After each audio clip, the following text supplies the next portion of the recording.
Fala pessoal, tranquilo? Bom dia, boa tarde, boa noite a todos e sejam muito bem-vindos ao LOL Podcast, seu podcast sobre direito. A gente está aqui, né, na Expo São Judas, a convite aí da nossa professora orientadora do projeto Violência contra a Mulher, uma desigualdade de gênero agravada durante a pandemia, professora Bárbara Dias Lopes. Muito obrigado aí por nos dar esse espaço.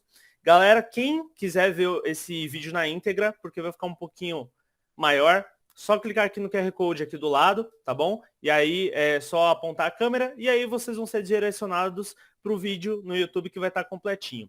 Estou aqui com os meus colegas aqui do projeto. Teve uma colega que infelizmente não conseguiu participar, mas estou aqui com o Matheus e com a Rosana. Se apresenta aí, pessoal. Rosana, eu estou cursando o curso de Direito na Faculdade São Judas, eu estou no segundo semestre. Pessoal, bom dia, sejam todos bem-vindos, espero que vocês gostem do nosso podcast, da nossa entrevista com a professora Estela. Meu nome é Matheus, eu estou cursando o quarto semestre na Universidade São Judas, na Paulista, e eu vou passar a palavra para a nossa convidada. Sejam muito bem-vindos. Fique à vontade, professora. Muito obrigada, bom dia a todos, ou boa tarde, boa noite, como disse o Cledson. É uma alegria estar com vocês aqui nesse podcast, junto aos integrantes desse grupo, num projeto tão bacana da professora Bárbara. Meu nome é Estela Bonjardim, sou professora da São Judas desde 2010 e acho muito relevante que vocês estejam trabalhando esse tema, que é um tema que precisa realmente ser muito discutido, muito aprofundado na sociedade. Bom, vou fazer um breve resumo aqui do currículo da professora. Ela é graduada em Direito pela USP, ela é mestre em Engenharia das Relações Sociais pela PUC São Paulo, doutora em Administração pela Universidade Municipal São Caetano do Sul e também já foi delegada de polícia na seccional de São Bernardo do Campo e da cidade de Registro, né? Importante ressaltar que ela foi delegada antes da Lei Maria da Penha ser sancionada. Então vai ser bacana a gente comentar sobre essa mudança e tudo mais. Então seja muito bem-vinda, professora Estela. Obrigado por aceitar nosso convite aqui. E sendo profissional, né, da questão do direito penal e tendo sido delegada, né? Como que é a sua experiência quanto à violência contra a mulher? Como que era naquela época tudo mais? Como que era tratado isso, coibido? Como funcionava?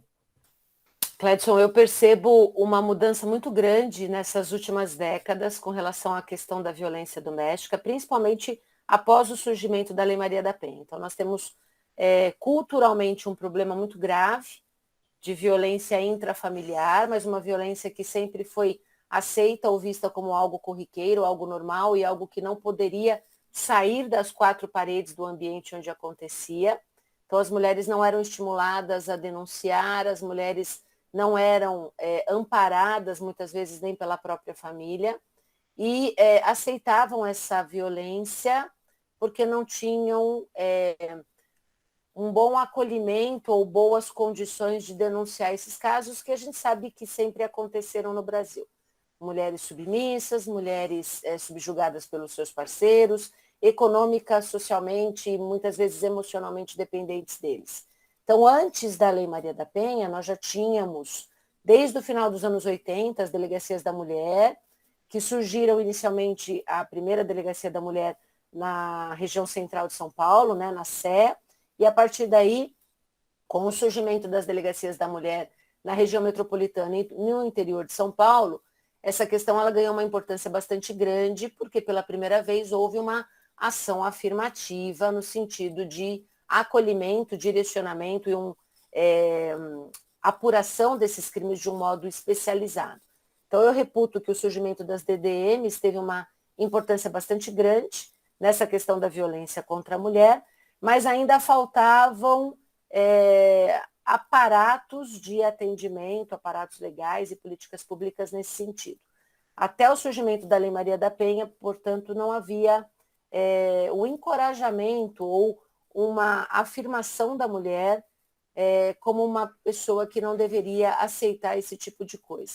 E a partir da Lei Maria da Penha, a partir de 2006, a gente percebe uma nova visão dessa questão. Isso foi trazido para a sociedade realmente começou a saber mais, conhecer mais e se interessar e se envolver mais com essa questão da violência intrafamiliar.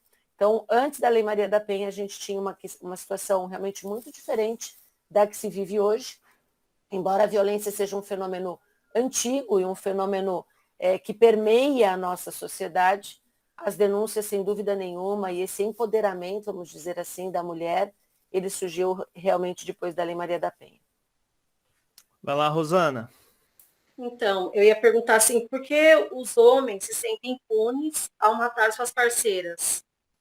Rosana, a gente tem que considerar 2 fatores importantes, na minha opinião. Primeiro, esse fenômeno cultural, social de aceitação da violência pela própria configuração da sociedade que nós vivemos, né? Uma sociedade patriarcal, machista, em que a mulher ela era colocada sempre numa situação, numa posição de inferioridade quanto ao homem. É só a gente lembrar que nas gerações anteriores às minhas, as mulheres não estudavam, os homens estudavam. Eu me lembro que a minha avó a minha avó materna veio de uma família que tinha uma condição econômica um pouco melhor do que a da família da minha avó paterna, que não tinha uma condição privilegiada, mas a da minha avó materna tinha. E a minha avó tinha vários irmãos e irmãs. Os irmãos todos estudaram e cursaram o ensino superior. Isso nos anos 30, 40. As mulheres, nenhuma se graduou, porque a mulher não precisava estudar. A mulher tinha que ser uma boa dona de casa e uma boa parideira. Então, essa questão social e cultural da mulher sempre sendo colocada numa posição de inferioridade do homem, ela permitiu que a violência sempre fosse tão intensa contra a mulher. E a gente tem que considerar também que a Lei Maria da Penha é muito recente, ela é de 2006. Essas políticas públicas de atendimento à mulher são, consequentemente, também muito recentes. E mais recente ainda é o crime de feminicídio, que surgiu no nosso Código Penal apenas em 2015. E destes 6 anos de vigência ou de existência do crime de feminicídio, nós temos 2 anos de pandemia, em que os julgamentos praticamente foram suspensos, os júris deixaram de acontecer. Então, existe sim essa sensação de impunidade, mas que eu acredito que se modifique com o tempo, conforme o crime de feminicídio ele possa efetivamente ser aplicado, a lei possa ser efetivamente aplicada e o crime possa ser efetivamente punido. Nós sabemos que, estatisticamente, os casos de morte de mulher são, na sua maioria, feminicídio. Dificilmente a mulher é morta em outras condições que não pelo companheiro, pela companheira, em relações homoafetivas. Mas como a tipificação do crime é muito recente, essa sensação de impunidade ela ainda existe sim, mas eu creio que ela vai diminuir com o passar do tempo. Professora, a gente sempre pensa, né, normalmente, que violência contra a mulher é aquela onde ocorre agressão física, né, a coisa mais corriqueira. Mas no curso a gente acabou aprendendo com a professora Bárbara que existem mais 4. Né? Existe a violência psicológica, que aliás foi tema de uma nova lei, né? A violência psicológica contra a mulher foi trazida aqui numa modificação do Código Penal recente. Violência patrimonial, violência moral e a outra violência, se eu não me lembro, Violência sexual. Violência sexual, né? Então, como as pessoas, né, ao redor, tudo mais, podem coibir. Eu sei que tem uma lei aqui em São Paulo, que foi aprovada, se não me engano, que obriga pessoal que é síndico, tudo mais, denunciar, né, os casos de violência contra a mulher. Mas como que as pessoas aí em casa, ou mesmo estão em volta, podem ajudar, né? Porque tem a questão da ação penal, né? Para quem não sabe, existe a ação penal pública, a ação penal particular, ela pode ser condicionada ou incondicionada. No caso das particulares, apenas condicionadas, né? A representação. Como que as pessoas podem ajudar, né? Vamos lá, Cledson. Como esse fenômeno é um fenômeno que, historicamente, ele era social e culturalmente aceito, pela máxima em briga de marido e mulher, ninguém mete a colher, as pessoas se acostumaram a não se envolver com a violência intrafamiliar como se não fosse um problema seu. Então, eu me lembro, na minha infância, de ter vizinhos que brigavam e mulheres choravam e crianças apanhavam, mas a gente não podia se envolver, a gente não podia fazer nada, porque esse era o comportamento posto na época. Ninguém se envolvia em questões de violência em casa alheia. Com a pandemia, isso infelizmente se intensificou muito, né? Explodiram os casos de violência doméstica em maior número durante a pandemia, até porque as pessoas foram obrigadas a se confinar dentro de casa, pessoas que dificilmente conviviam, dificilmente se encontravam, quando confinadas, muito provavelmente esse confinamento levou à explosão dos casos de violência doméstica e familiar. E a partir daí, a partir principalmente do início de 2020, portanto, começaram a surgir algumas novas leis, algumas novas iniciativas, no sentido de estimular denúncias, estimular a comunicação desses crimes. Então, há uma lei que foi promulgada este ano, uma lei federal, de uma campanha Sinal Verde, que é justamente para estimular líderes comunitários, pessoas de associações de bairro, além de obrigá-los a fixar cartazes em locais visíveis com os canais de denúncia de violência familiar, também esses líderes serem obrigados a denunciar esses casos que acontecem nas suas comunidades. E desde o início de 2020, tramita um projeto de lei federal no Senado para, entre outras coisas, aumentar a pena da omissão de socorro nos casos de não notificação de violência ocorrida dentro de condomínios. E como a lei federal não avançou, ainda não foi aprovada, ela ainda não chegou a ser sancionada, porque ainda tramita no Congresso Nacional, vários estados brasileiros e municípios brasileiros, município de Teresina, vários estados, e agora, mais recentemente, o estado de São Paulo. O estado de São Paulo não foi pioneiro nessa, ele está um pouco atrasado, porque essas iniciativas começaram em outros estados desde o ano passado. Estados passaram a aprovar leis, portanto, estaduais e municipais, sem conteúdo penal, porque todos sabem aqui, é importante que se diga, que uma lei penal ela é uma lei federal, ela é uma lei que precisa ser aprovada para vigorar em todo o território nacional ao mesmo tempo. Como a lei federal ainda não foi aprovada, iniciativas locais e estaduais foram aprovadas com mais rapidez, para obrigar os síndicos a denunciar casos de violência doméstica e familiar sob pena de multa e sob pena de destituição da função de síndico. Então é importante que as pessoas saibam que tem que denunciar sim, que tem que chamar a polícia sim. Estão brigando aqui no apartamento do meu lado, eu acho que alguém vai acabar morrendo, porque o barulho é horrível, portas batendo, objetos quebrando. O que eu faço? Chama a polícia.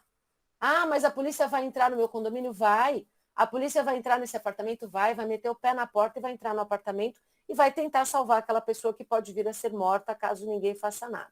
Então é importante que as pessoas saibam que precisam denunciar, precisam se envolver, precisam se interessar por esse tema, porque podem, com as suas atitudes, estar salvando vidas de crianças, idosos, adolescentes, mulheres, e até homens, muitas vezes, subjugados e colocados numa situação de total dependência dentro de um ambiente familiar, que é privado, que é ali recluso, as pessoas não têm acesso, mas tem que denunciar, tem que se envolver com essa questão sim. Professora, só para finalizar, né, uma última pergunta aqui. Nosso projeto, né, tem como fim, né, ali, a gente buscar também soluções, né, para a gente solucionar essa violência contra a mulher. Claro que uma das primeiras soluções é, óbvio, denunciar e ter uma sanção penal ali, né, enfim, flagrante delito, né, se você chama a polícia entra e vê tudo aquilo, né. Tanto que eu vi, tem vários casos no YouTube, mas enfim, eu vi um dos casos de violência que o cara bateu na mulher porque ela não queria fazer o café para ele. Ah, não, minha mulher não quis fazer um café para mim, eu bati nela, aí o pessoal chamou a polícia e ele admitiu isso para frente dos policiais, então ele já foi levado preso, mas enfim. Primeiro, eu queria perguntar para a doutora, um pouco mais fechado, se a doutora acha que, por exemplo, o porte de arma que as pessoas tanto comentam seria suficiente para diminuir, reduzir a violência contra a mulher, vulgo ela estaria armada, E também, né, quais seriam as soluções que a doutora acha mais recomendadas para a gente coibir, para a gente reduzir esse número de agressões sofridas pelas mulheres, né? Daqueles 5 tipos, né? Cledson, eu não concordo com o armamento da população como uma forma de se reduzir violência. Porque, até pela minha experiência, o armamento da população, para mim, é uma forma de você estimular a violência, já que essas armas muitas vezes caem nas mãos de pessoas mal intencionadas, ou não há o devido preparo ou capacitação para isso. E muitas tragédias familiares acabam acontecendo quando há uma arma no interior dessa residência. Aliás, nesse sentido, existe na Lei Maria da Penha hoje em dia a previsão de que o delegado de polícia, quando atende a mulher que denuncia uma violência, ele precisa fazer uma busca na existência de armas em nome do agressor, e se houver qualquer arma registrada em nome do agressor, inclusive uma arma lícita, o juiz determina a apreensão dessa arma. Então, mesmo armas lícitas têm sido apreendidas e só são restituídas depois da sentença criminal, como uma forma justamente de tentar desarmar a população ou desarmar as famílias que já têm a necessidade de enfrentar esse tipo de problema. Então, eu acho que o momento que nós vivemos não é um momento de armar, é um momento de alguma outra forma, atuar para tentar diminuir esses índices alarmantes de violência contra a mulher. Como? Políticas públicas, publicidade, comunicação, estímulo à denúncia, um bom atendimento, uma celeridade no julgamento dos processos. Ontem estava dando aula para uma colega de vocês na São Judas, na Moca, ontem à noite, e ela informou que ela é funcionária pública do Poder Judiciário, né, Tribunal de Justiça de São Paulo, em São Miguel Paulista. E em São Miguel Paulista foi criada uma vara de violência doméstica e familiar, alguns anos atrás, quando havia 3 varas criminais em São Miguel Paulista. Então, uma passou a ser violência doméstica e familiar e outras 2 continuaram atendendo todos os outros crimes praticados no âmbito da competência de São Miguel Paulista. O problema que aconteceu, essa vara de violência doméstica e familiar, ela tem hoje 4 vezes mais processos do que as outras varas criminais em São Miguel Paulista. E o que vai acontecer agora nos próximos meses? Uma segunda vara criminal de violência doméstica e familiar vai ser criada e vai ficar uma vara criminal só para cuidar de tudo e 2 varas criminais para cuidar de violência doméstica e familiar contra a mulher. Isso eu acho que é significativo e mostra o quanto esse problema cresceu na pandemia e o Estado está correndo atrás de tentar conter de alguma maneira isso, dando um atendimento mais ágil, fazendo com que os processos corram por varas especializadas, mas não é suficiente, porque a gente percebe que uma vara tem 4 vezes mais processo do que as outras, uma segunda vai ter também um volume enorme de processos e a gente não vai conter esse problema. Então, eu prefiro acreditar que a gente vai combatê-lo a médio para longo prazo com a educação. A educação dos pequenos, das novas gerações, que saibam que esse padrão é um padrão errado, que a mulher não é subjugada ou submissa ou propriedade do homem, porque muitos homens ainda veem a mulher como sua serviçal, como sua empregada ou sua coisa, né? Ela é um acessório dele, ela é um apêndice dele. Então, isso está dentro das famílias e as crianças são criadas assim. Enquanto não se mudar a educação, enquanto não se investir na educação que mude esses padrões, eu acho que não adianta a gente ficar criando leis mais graves ou lotando as cadeias ou criando mais varas de família e mais varas de violência doméstica e familiar contra a mulher, porque o problema só vai se avolumar, e ele não vai ser contido. Eu prefiro acreditar que a educação dessas novas gerações é o caminho para a gente conter isso lá na frente. Daqui 10, 15, 20 anos, a gente ter uma situação melhor do que a gente vive hoje. É impressionante a gente pensar que a soma de crimes de tráfico, roubo, furto e tudo mais acabam sendo menores do que a violência contra a mulher, né? Para ter a necessidade de você restringir 3 varas para 2 só para violência contra a mulher, você vê que é um volume não é? gigantesco. É assustadora, né, essa informação, né?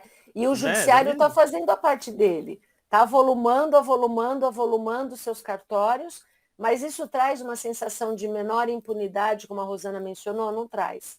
Isso traz uma sensação de resposta mais ágil e efetiva à sociedade? Não traz. Então, a gente tem que buscar outras medidas, a gente tem que buscar outras saídas. Foi muito importante essa questão também, eu acho, né, das medidas protetivas, né, que foram trazidas junto com a Maria da Penha, acabam sendo bem efetivas. A doutora até comentou a restrição do porte da posse de arma, né? Uma coisa bem interessante. Professora, só para finalizar, eu gostaria que a doutora comentasse um caso que, ou como delegada, ou como advogada mesmo, que te impactou, que tenha a ver com violência contra a mulher, se teve algum caso parecido, assim. Doutora, Oi, Matheus, pois não? sim, só antes de você falar esse ponto que o Cledson perguntou, de fato eu só queria sanar uma dúvida com a senhora. O Cledson, ele entrou em algumas espécies, né, da violência doméstica, e eu queria saber de fato, analisando o fator psicológico da vítima, como que nós, cidadãos, conseguimos os incentivos do Estado e dos municípios para que eles implantem políticas de saúde, né, de melhor saúde para acolher as vítimas. Porque eu sinto que isso é uma coisa que é muito agravante para a mulher, ainda mais nesse período atípico, né, pandêmico. Matheus, a alegação que se dá é sempre de que faltam verbas para isso, né? Os repasses de investimento à saúde, repasses de investimento à segurança, nas leis de previsão e dotação orçamentária. Então, o que cabe ao munícipe fazer? Porque não adianta a gente pensar em Estado-União, porque a gente vive no município mesmo, né? A gente vive num espaço mais reduzido.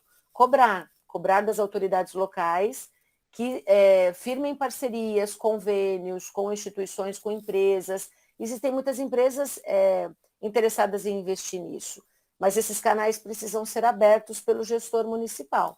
Então, cobrar, mas também apresentar ideias. Aqui o Cledson falou que vocês têm que apresentar um projeto de intervenção ou uma proposta de intervenção. Vocês poderiam pensar no âmbito local de um atendimento psicossocial que o Matheus levantou, ou um atendimento psicológico, um atendimento à mulher vítima de violência doméstica e familiar através de grupos, através de discussões, através de um acolhimento. Muitas vezes falta um acolhimento a essa mulher, muitas vezes falta uma orientação. Ela não sabe o que ela pode fazer, ela não sabe como sair desse ambiente violento.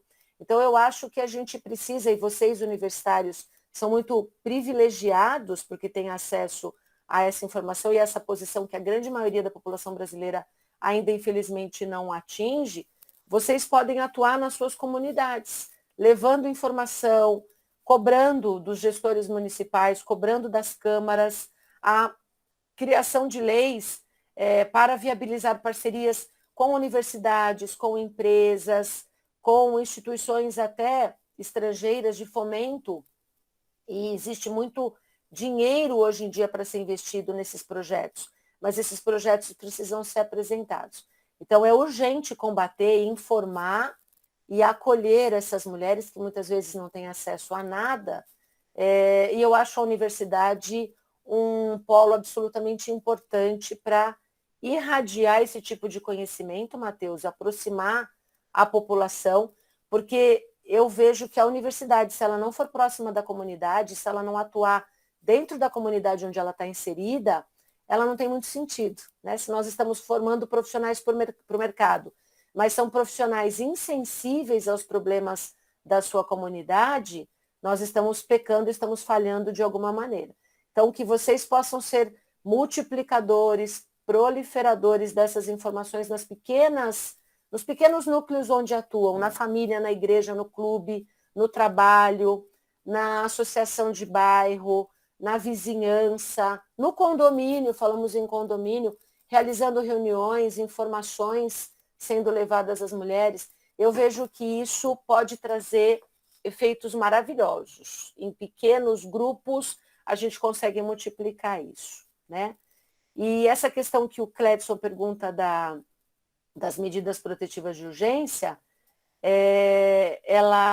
a medida protetiva de urgência, ela não tem a efetividade que ela deveria ter, né? Infelizmente, ela é importante, aliás, ela é fundamental, mas a gente sabe que muitas vezes a mulher, com essa medida protetiva de urgência, não encontra o amparo que ela precisaria ter. Então, buscar, de alguma maneira, dar mais efetividade a essas medidas protetivas de urgência, mas não ficar esperando tudo do Estado, né? Nós podemos fazer a nossa parte propondo parcerias, propondo convênios, propondo essa aproximação com a comunidade, com pequenos projetos que podem se transformar em grandes projetos. Então, vamos acolher, vamos informar, vamos orientar essas mulheres, essas crianças, atuando dentro de escolas. Vocês podem pensar em projetos também de atuação dentro de escolas, escolas de ensino fundamental, escolas de educação infantil, levando informação para as crianças. Vocês sabem que existe violência dentro de casa, vocês sabem que ninguém pode aceitar violência dentro de casa, não é certo uma pessoa agredir outra.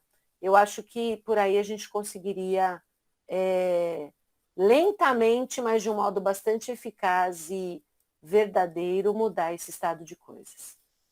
Ô Cledson, acho que eu não respondi a tua pergunta.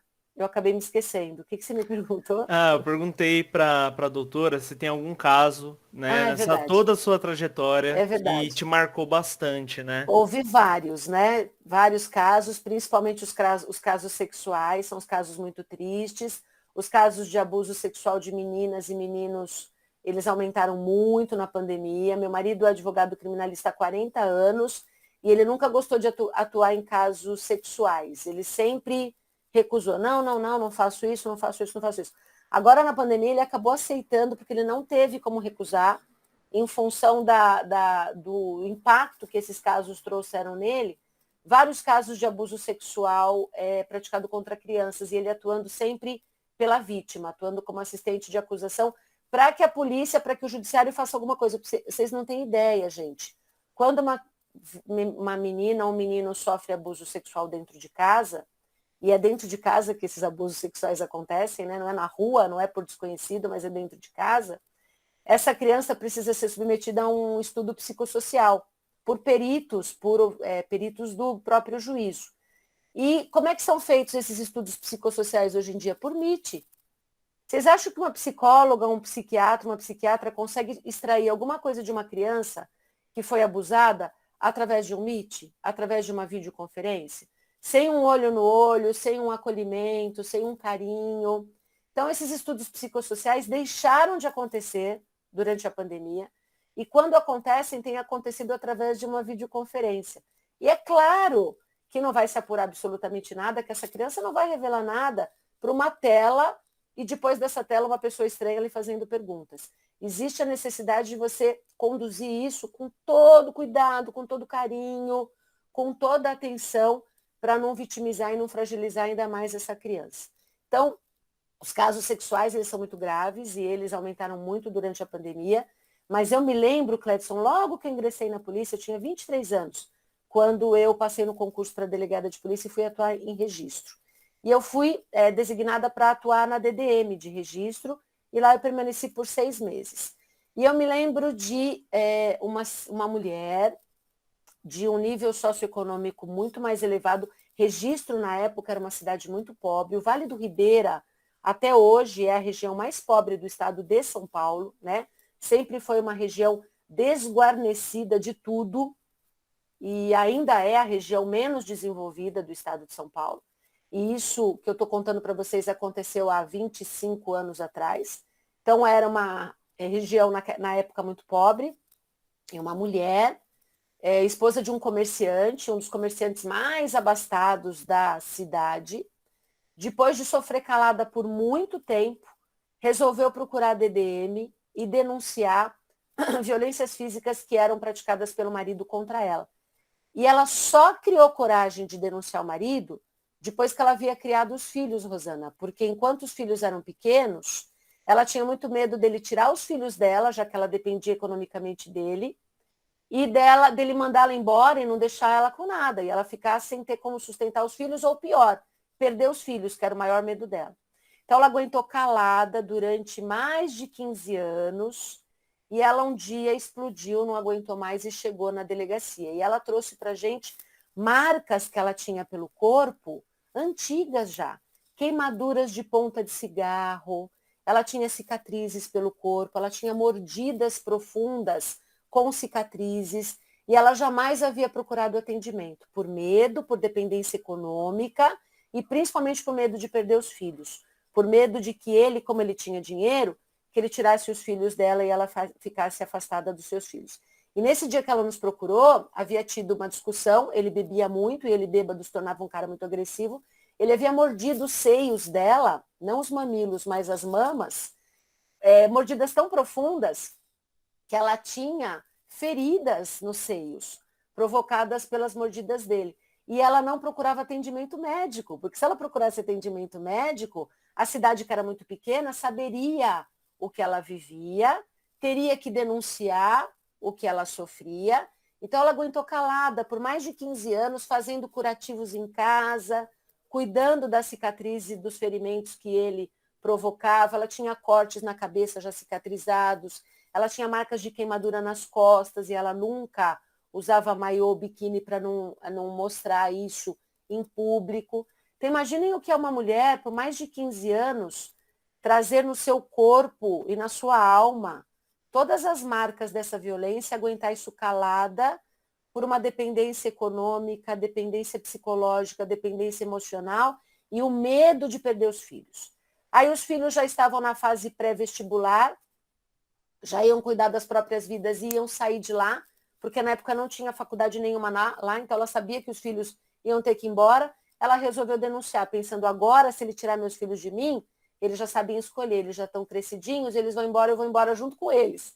E a ideia dela era justamente ir embora e se livrar dele, se separar dele, mas depois de 15 anos. Então, se a gente pensar que isso acontece em todas as camadas sociais, eu estou contando de um caso de uma mulher que tinha um padrão de vida bastante elevado, mas ela era totalmente dependente do marido, inclusive emocionalmente, porque ele a desmerecia, ele a colocava no chão com palavras, com frases o tempo todo, e ela tinha uma autoestima tão baixa, uma mulher muito bonita, mas ela tinha autoestima tão baixa que ela não tinha nem condições de enxergar uma luz no fim do túnel.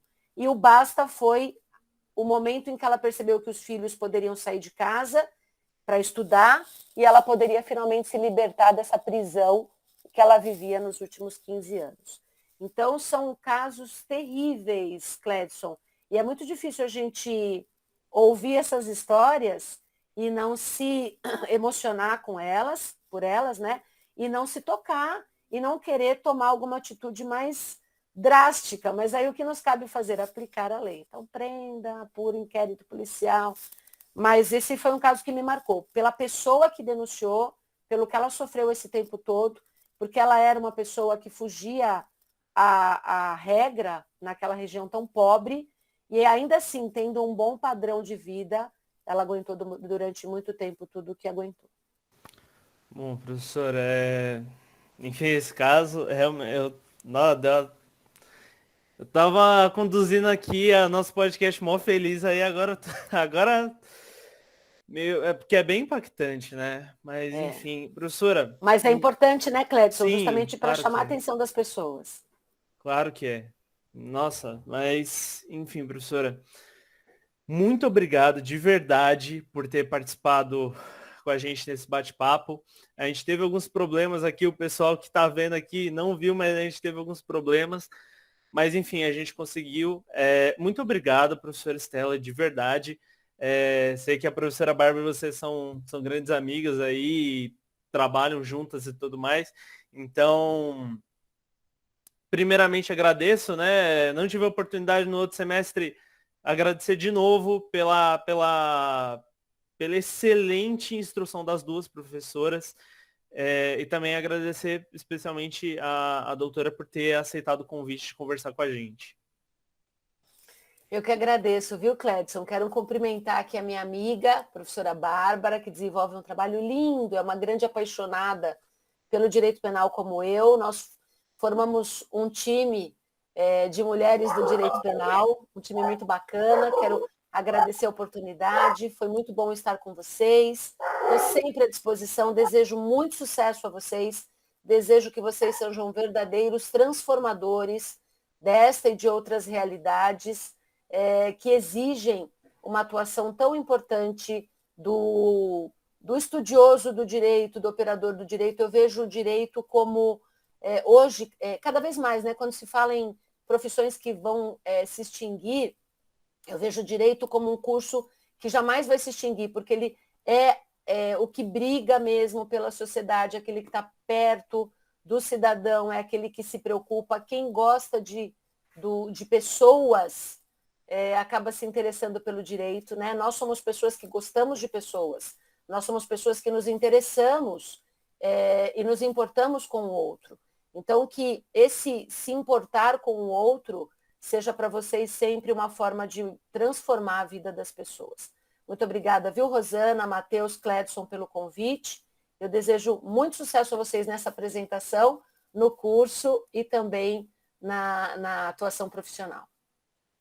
Muito obrigada, doutora. Aí, Matheus. Muito obrigado, professora. Queria deixar meus agradecimentos pela entrevista e por ter aceitado, por participar e pelas informações que a senhora passou. São informações muito valiosas que eu acredito que as pessoas que vão assistir o podcast de fato vão agradecer por todo esse conhecimento que a senhora passou, né? É algo muito enriquecedor, de fato. Muito obrigado, professora. Eu que agradeço, viu? Um bom dia para todos e muito sucesso. Bom, galera, muito obrigado por vocês terem visto nosso podcast. Estamos chegando aqui no final. Espero que possamos ter mais projetos. Vai estar aqui no meu canal do YouTube. Eu vou postar aqui porque a gente não tem um canal específico do projeto, mas a gente vai postar aqui. Provavelmente vai estar nas redes sociais da São Judas, então acompanha aí, galera. Então, enfim, muito obrigado pela sua atenção. Muito obrigado por escutar nosso podcast. Até uma próxima, galera. Tchau, tchau.